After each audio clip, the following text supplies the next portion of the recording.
ಕೇವಲ ಇದೆಯಲ್ವ, ಆಲೂಗಡ್ಡೆ, ಕಡಲೆ ಹಿಟ್ಟು, ಅಕ್ಕಿ ಹಿಟ್ಟು ಮತ್ತು ಹಾಲಿದ್ರೆ ಸಾಕು, ಮನೆಯಲ್ಲಿ ಸೂಪರ್ಬಾಗಿ ಫಸ್ಟ್ ಕ್ಲಾಸಾಗಿ ಫೇಶಿಯಲನ್ನು ಮಾಡ್ಕೋಬೋದು. ರಿಸಲ್ಟ್ ನೋಡಿದರೆ ಯಾರೂ ಹೇಳಲ್ಲ ನೀವು ಈ ಫೇಶಿಯಲನ್ನು ಮನೇಲೇ ಮಾಡಿರೋದು ಅಂತ, ಅಷ್ಟು ಚೆನ್ನಾಗಿರುತ್ತೆ. ಇಂಥ ಒಂದು ಮ್ಯಾಜಿಕಲ್ ಫೇಶಿಯಲನ್ನು ಮಾಡೋದಕ್ಕೆ ನಮಗೆ ಬೇಕಾಗಿರುವಂಥದ್ದು ಕೆಲವು ಇಂಗ್ರೀಡಿಯೆಂಟ್ಸ್. ಅದರಲ್ಲಿ ಆಲೂಗಡ್ಡೆ, ಕಡಲೆ ಹಿಟ್ಟು, ಅಕ್ಕಿ ಹಿಟ್ಟು, ಹಾಲು. ಫಸ್ಟ್ ಆಲೂಗಡ್ಡೆನ ಕ್ಲೀನಾಗಿ ತೊಳ್ಕೊಂಡು ಅದರ ಸಿಪ್ಪೆ ತೆಗೆಯಿರಿ. ಸಿಪ್ಪೆ ತೆಗೆದ್ಬಿಟ್ಟು ಅದನ್ನ ಕಟ್ ಮಾಡ್ಕೊಳ್ಳಿ. ದೊಡ್ಡದಿದ್ದರೆ ಒಂದು ಅಂದರೆ ಅರ್ಧ ಸಾಕು, ಚಿಕ್ಕದಿದ್ದರೆ ಒಂದು ಉಪಯೋಗ ಮಾಡ್ಬೋದು. ಅದನ್ನ ಕ್ಲೀನಾಗಿ ತುರಿದುಕೊಂಡು ಅದನ್ನ ಒಂದು ಬಟ್ಟೆಗೆ ಹಾಕಿಬಿಟ್ಟು ಹಿಂಡಿಬಿಟ್ಟು ಅದರ ರಸನ ತೆಗೆದು ರೆಡಿ ಮಾಡಿಟ್ಕೊಳ್ಳಿ. ಆಲೂಗಡ್ಡೆಯಲ್ಲಿ ನಮ್ಮ ಸ್ಕಿನ್ನನ್ನು ಬ್ಲೀಚ್ ಮಾಡುವಂಥ ಅಂಶಗಳಿರುತ್ತೆ. ಬ್ಲೀಚಿಂಗ್ ಅಂತಂದರೆ ಸ್ಕಿನ್ನನ್ನು ಕ್ಲೀನ್ ಮಾಡೋದು. ಡೆಡ್ ಸ್ಕಿನ್ ಇದ್ದರೆ ರಿಮೂವ್ ಮಾಡುತ್ತೆ, ಸ್ಕಿನ್ನನ್ನು ಬ್ರೈಟನ್ ಮಾಡುತ್ತೆ, ವೈಟನ್ ಮಾಡುತ್ತೆ. ತುಂಬ ಒಳ್ಳೆಯದಿದು ಸ್ಕಿನ್ನಿಗೆ. ಈ ರಸನ ಜಾಸ್ತಿ ಹೊತ್ತು ಹೊರಗಡೆ ಇಡಬಾರ್ದು, ನೀವು ತೆಗೆದ ಕೂಡಲೇ ಮಾಡಿ ಮುಗಿಸ್ಬೇಕು. ಅದಾದ ನಂತರ ಈ ಹಿಂಡಿ ಇರುತ್ತಲ್ವ, ಅದನ್ನ ಬಿಸಾಡಬೇಡಿ. ಇದು ನಮಗೆ ಸ್ಕ್ರಬ್ ಮಾಡೋದಕ್ಕೆ ಬೇಕಾಗುತ್ತೆ. ಇದನ್ನೂ ಕೂಡ ತೆಗೆದು ಸೈಡಿಗೆ ಇಟ್ಬೇಡಿ. ಫಸ್ಟ್ ಸ್ಟೆಪ್ ಏನು, ಫೇಶಿಯಲಲ್ಲಿ ಮುಖವನ್ನು ಕ್ಲೀನ್ ಮಾಡುವಂಥದ್ದು. ಇದಕ್ಕೇನು ಬೇಕು, ನಮಗೆ ಒಂದು ಬೌಲ್ ತಗೊಳ್ಳಿ, ಅದಕ್ಕೆ 2 ಚಮಚದಷ್ಟು ಹಾಲನ್ನು ಹಾಕಿ. ಹಸಿ ಹಾಲು ಒಳ್ಳೆಯದು. ಒಂದು ವೇಳೆ ನಿಮ್ಮದು ಆಯಿಲಿ ಸ್ಕಿನ್ ಅಂತಂದರೆ ನೀವು ರೋಸ್ ವಾಟರನ್ನು ಬಳಸ್ಬೋದು. ಪ್ಯೂರ್ ರೋಸ್ ವಾಟರ್ದು ಲಿಂಕ್ ಬೇಕು ಅಂತಂದರೆ ಈ ವಿಡಿಯೋದಲ್ಲಿ ಹಾಕ್ತೇನೆ. ಅದಕ್ಕೆ ರೆಡಿ ಮಾಡಿಟ್ಟಿರುವಂಥ 1 ಅಥವಾ 2 ಚಮಚ ಆಲೂಗಡ್ಡೆ ರಸನ ಸೇರಿಸಿ ಕ್ಲೀನಾಗಿ ಮಿಕ್ಸ್ ಮಾಡ್ಕೊಳ್ಳಿ. ಒಂದು 10 ಉಂಡೆನ ತೆಗೆದ್ಬಿಟ್ಟು ಅದಕ್ಕೆ ಅದ್ಬಿಟ್ಟು ಅದನ್ನ ಜಸ್ಟ್ ಹಿಂಡಿ ಆದ ನಂತರ ನೀವು ಮುಖನ ಒಂದ್ಸರಿ ಕ್ಲೀನ್ ಮಾಡ್ಕೊಳ್ಳಿ. ಇದನ್ನ ಮಾಡೋಕ್ಕಿಂತ ಮುಂಚೆ ಖಾಲಿ ನೀರಲ್ಲಿ. ಅದಾದ ನಂತರ ಒರೆಸ್ಬಿಟ್ಟು ಈ ಮಿಶ್ರಣ ಏನಿರುತ್ತೆ ಇದನ್ನ ಕ್ಲೀನಾಗಿ ಮುಖಕ್ಕೆ ಹಚ್ಚಿಬಿಟ್ಟು 1-2 ನಿಮಿಷ ನೀವು ಮಸಾಜ್ ಮಾಡಿ, ತುಂಬ ಒಳ್ಳೆಯದು. 1 ನಿಮಿಷ ಬಿಟ್ಟು ನೀವು ಮುಖವನ್ನು ಖಾಲಿ ಪ್ಲೇನ್ ವಾಟರಲ್ಲಿ ತೊಳ್ಕೊಬೋದು.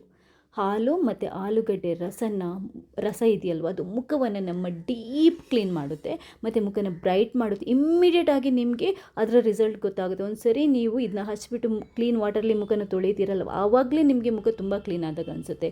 ಇವಾಗ ಸ್ಕ್ರಬ್ ಮಾಡೋದಕ್ಕೆ ಏನು ಮಾಡಬೇಕು, ಆಲೂಗಡ್ಡೆದು ತುರಿದಿರೋದನ್ನು ಇಟ್ಕೊಂಡಿದ್ದೀವಲ್ವ ನಾವು, ಅದನ್ನ 1 ಚಮಚ ಅಥವಾ 2 ಚಮಚದಷ್ಟು ಒಂದು ಬೌಲಿಗೆ ಹಾಕ್ಕೊಳ್ಳಿ. ಅದಕ್ಕೆ 1 ಅಥವಾ 2 ಚಮಚದಷ್ಟು ಅಕ್ಕಿ ಹಿಟ್ಟು, ಎಲ್ಲದನ್ನು ಪ್ಯೂರ್ ಆಗಿರೋದನ್ನೇ ಬಳಸಿ. ಅಕ್ಕಿ ಹಿಟ್ಟು ಡೆಡ್ ಸ್ಕಿನ್ ಏನಿರುತ್ತೆ ನಮ್ಮ ಮುಖದಲ್ಲಿ ಅದನ್ನ ತೆಗೆದ್ಬಿಟ್ಟು ಮುಖನ ಸಾಫ್ಟ್ ಸ್ಮೂತ್ ಮಾಡುತ್ತೆ.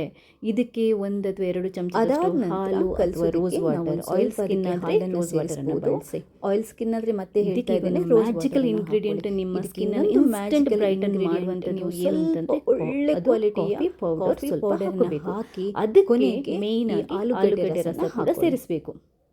ಆಲೂಗಡ್ಡೆದು ಕಾಫಿ ಪೌಡರ್, ಹಿಂಡಿ ಥರ ಆಲೂಗಡ್ಡೆ ತುರಿದಿರೋದು, ಆಲೂಗಡ್ಡೆ ರಸ ಇಷ್ಟನ್ನು ಸೇರಿಸ್ಕೊಂಡು ಮತ್ತೆ ಸ್ವಲ್ಪ ಹಾಲು ಇಷ್ಟನ್ನು ಸೇರಿಸ್ಕೊಂಡು ಮಿಕ್ಸ್ ಮಾಡಿಕೊಂಡು ಸ್ಕ್ರಬ್ಬನ್ನು ರೆಡಿ ಮಾಡ್ಕೊಳ್ಳಿ. ಸ್ಕ್ರಬ್ಬನ್ನು ರೆಡಿ ಮಾಡಿಕೊಂಡು ಪವರ್ಫುಲ್ ಆಗಿರುವಂಥ ಸ್ಕ್ರಬ್ ಅಂತಂದ್ರೆ ಇದನ್ನ ಹಚ್ಚಿ 2-3 ನಿಮಿಷ ನೀವು ಮಸಾಜ್ ಮಾಡಿ ತೊಳ್ಕೊಂಡಾಗಲೇ ನಿಮ್ಮ ಮುಖ ಸಿಕ್ಕಾಪಟ್ಟೆ ಸ್ಮೂತ್ ಕ್ಲೀನಾಗಿ ಹಚ್ಕೊಳ್ಳಿ ಅಂತ ಅನಿಸುತ್ತೆ. ನೀವೇ ಲೈವ್ ಆಗಿ ನಿಮಗೆ ಅದರ ರಿಸಲ್ಟ್ ಅನುಭವಿಸ್ತೀರ. ಯಾಕಂತಂದರೆ ಅಷ್ಟು ಪವರ್ಫುಲ್ ಆಗಿರುವಂಥ ಇಂಗ್ರೀಡಿಯೆಂಟ್ಸನ್ನು ಹಾಕಿದ್ದೀವಿ. ಅಕ್ಕಿ ಹಿಟ್ಟು, ಆಲೂಗಡ್ಡೆ ರಸ, ಹಾಲು, ಕಾಫಿ ಪೌಡರ್, ಇದೆಲ್ಲ ಇದೆಯಲ್ವ, ಸ್ಕಿನ್ನಲ್ಲಿರುವಂಥ ಡೆಡ್ ಸ್ಕಿನ್ ಏನಿರುತ್ತೆ ಅದನ್ನ ರಿಮೂವ್ ಮಾಡೋದಕ್ಕೆ, ಟ್ಯಾನನ್ನು ಕಮ್ಮಿ ಮಾಡೋದಕ್ಕೆ, ಸ್ಕಿನ್ನನ್ನು ಬ್ರೈಟ್ ಮಾಡೋದಕ್ಕೆ ತುಂಬ ಅಂತಂದರೆ ತುಂಬ ಒಳ್ಳೆಯದು. ಮುಖನ ತೊಳ್ಕೊಳ್ಳಿ. ಒಂದು 3 ನಿಮಿಷ ಜೆಂಟಲಾಗಿ ಮಸಾಜ್ ಮಾಡಬೇಕು. ಜಾಸ್ತಿ ತಿಕ್ಕಿ ಮಸಾಜ್ ಮಾಡೋದಕ್ಕೆ ಹೋಗಬಾರ್ದು. ಅದಾದ ನಂತರ ಮುಖನ ತೊಳ್ಕೊಳ್ಳಿ. ಸ್ಕ್ರಬ್ ಮಾಡಿದ ನಂತರ ಒಂದು ಸ್ವಲ್ಪ ಮುಖಕ್ಕೆ ಹಬೆನ ಕೊಡ್ಬೋದು, ಇಲ್ಲದಿದ್ದರೂ ತೊಂದರೆ ಇಲ್ಲ. ಇವಾಗ ಫೈನಲ್ ಆಗಿ ಲಾಸ್ಟ್ ಸ್ಟೆಪ್ ಏನು ಅಂತಂದರೆ ಫೇಸ್ ಪ್ಯಾಕ್. ಇದನ್ನ ಮಾಡೋದಕ್ಕೆ ಸ್ವಲ್ಪ ಕಡಲೆ ಹಿಟ್ಟು ಮತ್ತು ಆಲೂಗಡ್ಡೆ ರಸ, ಒಂದು ಸ್ವಲ್ಪ ಜೇನುತುಪ್ಪ, ಇಷ್ಟೇ ಬೇಕಾಗಿರೋದು. ಇದನ್ನ ಕಲಿಸ್ಕೊಳ್ಳುವಂಥದ್ದು ಆಲೂಗಡ್ಡೆ ರಸದಲ್ಲೇ.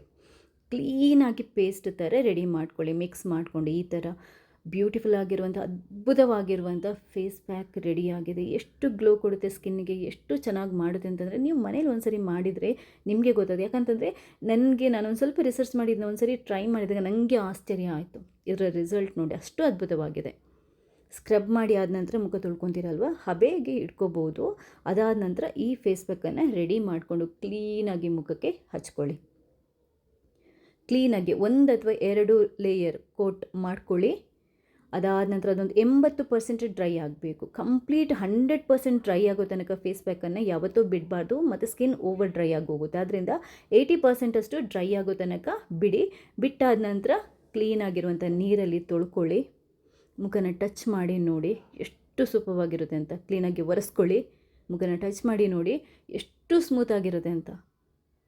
ಅದಾದ ನಂತರ ಒಳ್ಳೆಯ ಮಾಯ್ಶ್ಚರೈಸರನ್ನು ಹಚ್ಕೊಳ್ಳಿ. ಬೇರೆ ಯಾವ ಕ್ರೀಮನ್ನು ಕೂಡ ನೀವು ಒಂದಿನ ಹಚ್ಚೋಕೆ ಹೋಗ್ಬೇಡಿ. ಆಮೇಲೆ ಇನ್ನೊಂದು ವಿಷಯ ಗೊತ್ತಾ, ನೀವು ಎಲ್ಲಾದ್ರೂ ಫಂಕ್ಷನ್ಗೆ ಹೋಗಬೇಕು ಅಂತಂದರೆ ನೀವು ಒಂದು 2 ದಿನ ಮುಂಚೆ ಈ ಫೇಶಿಯಲನ್ನು ಮಾಡಿಕೊಂಡ್ರೆ ನೆಕ್ಸ್ಟ್ ಡೇ ಅಂದರೆ ನೀವು ಮಾಡಿದ ತಕ್ಷಣ ಮುಖ ಒಂದು ಸ್ವಲ್ಪ ರೆಡ್ ಆಗಿ ಕಾಣುತ್ತೆ. ಬಟ್ 2ನೇ ದಿನ ಅಥವಾ 1 ದಿನ ಆದ ನಂತರ ನಿಮ್ಮ ಮುಖ ತುಂಬ ಫ್ರೆಶ್ ಆಗಿ ಕಾಣುತ್ತೆ, ತುಂಬ ಗ್ಲೋಯಿಂಗ್ ಕಾಣಿಸುತ್ತೆ. ಬಟ್ ಒಂದೇನು ಅಂತಂದರೆ ಆ ಫೇಶಿಯಲ್ ಮಾಡಿದ ನಂತರ ನೀವು ಮಾಯ್ಶ್ಚರೈಸರನ್ನು ಅಪ್ಲೈ ಮಾಡೋದು ಮರೀಲೇಬೇಡಿ. ಯಾಕಂತಂದರೆ ನಾವು ಬೇರೆ ಕ್ರೀಮೆಲ್ಲ ಹಚ್ಕೋಬಾರ್ದು ಫೇಶಿಯಲ್ ಮಾಡ್ಕೊಂಡ ದಿನ. ಬಟ್ ಖಾಲಿ ಮಾಯ್ಶ್ಚರೈಸರನ್ನು ಮುಖ ಅಂದರೆ ತೊಳೆದಾದ ನಂತರ ಕಂಪ್ಲೀಟಾಗಿ ಹಚ್ಕೊಂಡು ಬಿಡಿ. ಅದಾದ ನಂತರ ನೆಕ್ಸ್ಟ್ ನಿಮ್ಮದು ರೆಗ್ಯುಲರ್ ಕ್ರೀಮ್ಗಳನ್ನು ಹಚ್ಕೋಬೋದು. ಮುಖ ತುಂಬ ಸೇಫ್ ಆಗಿರುತ್ತೆ, ತುಂಬ ಚೆನ್ನಾಗಿರುತ್ತೆ. ಒಳ್ಳೆಯ ಮಾಯ್ಶ್ಚರೈಸರ್ದು ಲಿಂಕ್ ಬೇಕು ಅಂತಂದರೆ ನಾನು ಈ ವಿಡಿಯೋದಲ್ಲಿ ಹಾಕಿರ್ತೇನೆ. ಸೊ ಇದು ಇಷ್ಟ ಅಂದರೆ ಲೈಕ್ ಮಾಡಿ, ನಿಮ್ಮ ಹತ್ರ ನೋಡೋದಲ್ಲ ಬೇರೆಯವ್ರಿಗೆ ಶೇರ್ ಮಾಡೋದನ್ನು ಮರಿಬೇಡಿ. ಥ್ಯಾಂಕ್ಸ್ ಬೇಕು.